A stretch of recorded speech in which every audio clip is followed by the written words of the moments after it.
Um, all right, Tara. Today is November 7th, and it's the day that I lost my dad 2 years ago, 2017.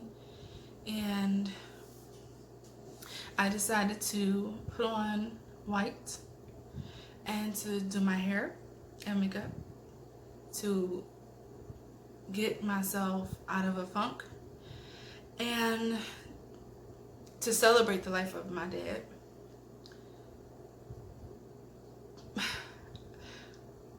I went to his janaza with my family, my mom, my two brothers, my aunt Lou. Oh, and my other brother. And that was my first time going to one of those type of funerals. I've only been to like two in my entire life. And when my dad was 65 years old, he was a character, and he was fun. He was fun. He was a good dude. And I mean, everybody he met loved him.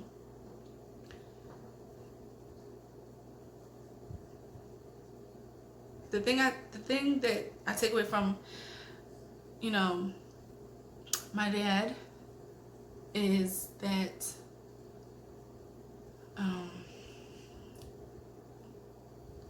you have to make do with what you have, and if you don't like your situation, change it. In his last days, I mean, I got jumped into his life basically in August. I believe it was August.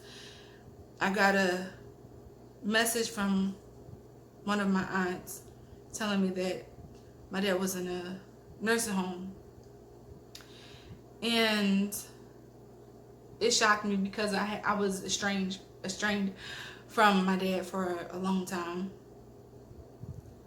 But the severity of my aunts telling me that something was wrong with my dad, made me put everything that happened in the past away and go to see him, because they were telling me it was like this was it, and he was dying.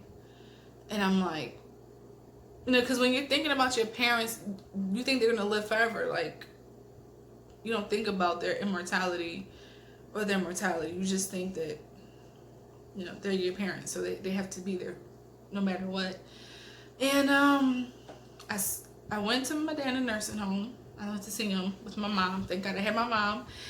And I couldn't recognize him because the last time I seen him, he had lost a lot of weight due to illnesses. And that was shocking because when I went into his room, I was like, where is he? Because one bed was missing, and one bed, a person wasn't in their bed, and my dad was by the window. So I looked over and I'm like, oh, I don't know. But his name was on the room number or whatever. And when I went in there and I had to look again because I'm like, that's his name. And I'm looking around, I'm like, okay, there's a lot of like items that I know my dad to have with him wherever he went. So when I seen the type of items that was around, I'm like, that's gotta be him. And I never seen anyone so skinny. I put on all this makeup so that I wouldn't have to cry. So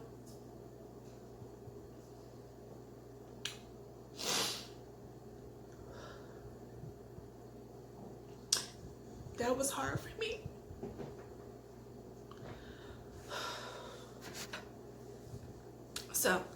me. And my immediate reaction was to feed him something.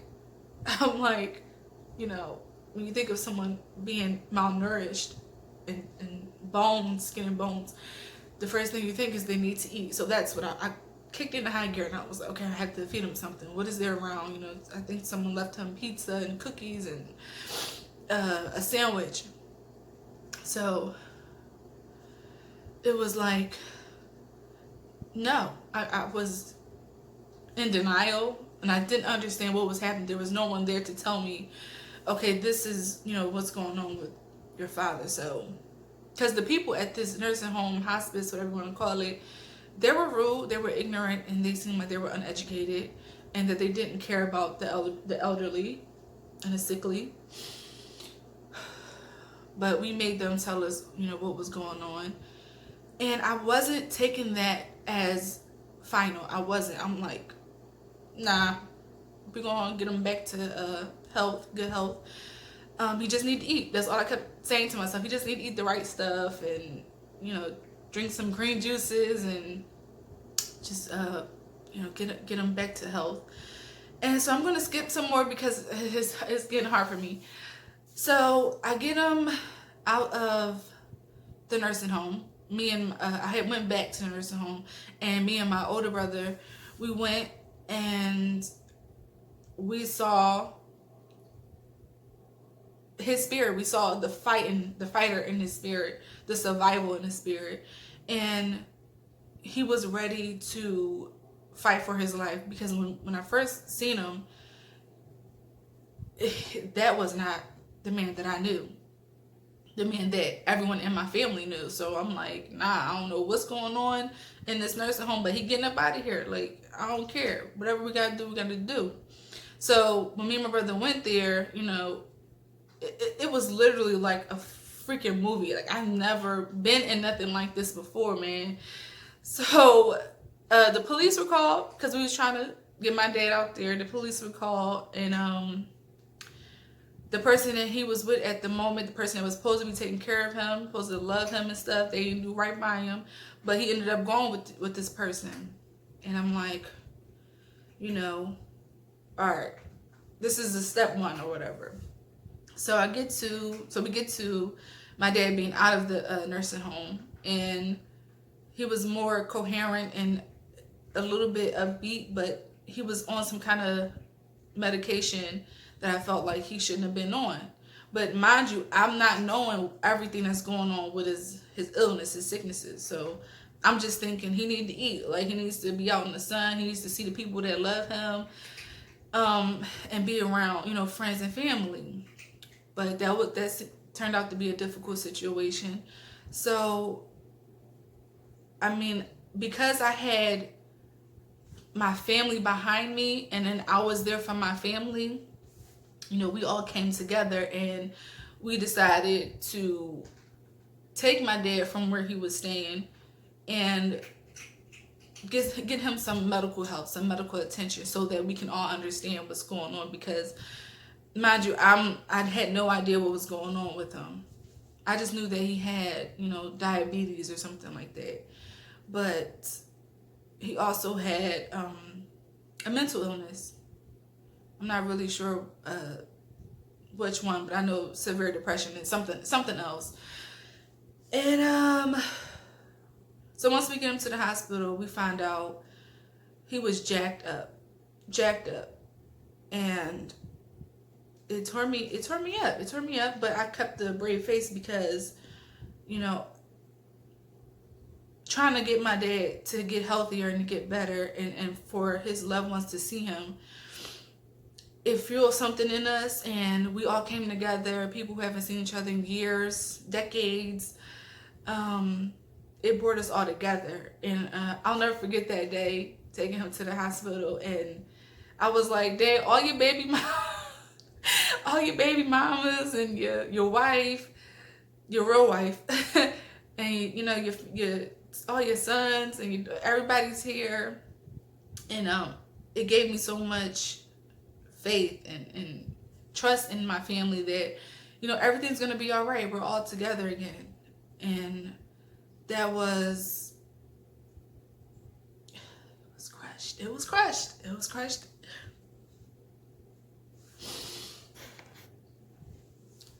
was crushed because a couple of other things happened.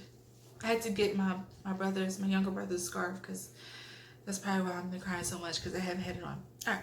So after we figured out what was happening to his health, to his body, my dad was optimistic because he heard of a surgery that he felt, would turn everything around. And I was optimistic too. And I'm like, yeah, you can do the surgery, you can get out, and you're gonna be good as new, man. You're gonna start over. You're gonna be a better father to your children, and it's gonna make everything right. When everybody's gonna get back to the way it should have been, and with new relationships now.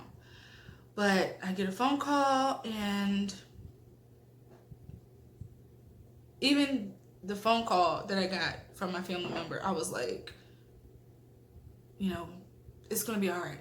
We're gonna figure it out, just like we figured it out, a couple months ago, and we got his health, because he started gaining weight, he started eating and laughing, and I'm like, this is good. Like, I haven't seen my dad in so long, and he's getting healthier, and it's because his family, was around him. And so that was, crushing when I got to the hospital and found out that he suffered a stroke and a heart attack from the surgery, because his body just couldn't take it. And that was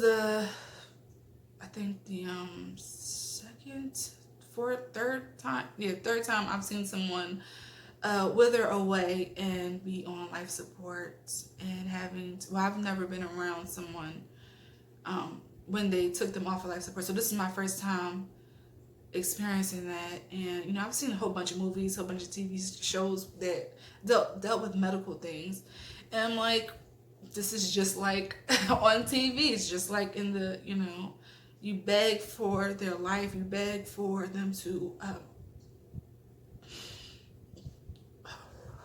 beg for them to come back, because you're not ready to let them go. I know my dad wanted to live. He saw his oldest son, his youngest son. He wanted to see his oldest daughter. He wanted to see his grandkids. He has a lot of grandkids now, thanks to his extended family. And he wanted to live for them. So it was hard when, someone is on life support and they're not able to breathe on their own and have a heartbeat on their own. So that was very difficult, and I'm proud of myself for even talking about it. This might be a video I'll probably never watch again. Oh boy. And so I'm gonna go to the following year, which is 2018, November 9th.